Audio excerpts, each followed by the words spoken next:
You're watching how Leap. Let's deactivate a group chat in Facebook Messenger. Open the Messenger app and go to the group chat. Tap the group name at the top. Scroll down and tap Group Settings. Tap Leave Group. Confirm by tapping Leave. You have now left the group chat. To deactivate it for everyone, you must be the group admin.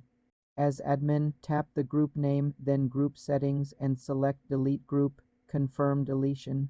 You're watching how Leap. Let's deactivate a group chat in Facebook Messenger. Open the Messenger app and go to the group chat. Tap the group name at the top. Scroll down and tap Group Settings. Tap Leave Group. Confirm by tapping Leave. You have now left the group chat. To deactivate it for everyone, you must be the group admin. As admin, tap the group name, then Group Settings, and select Delete Group. Confirm deletion.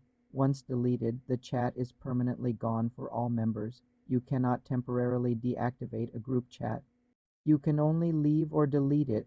For more simple tech tutorials, subscribe to the channel.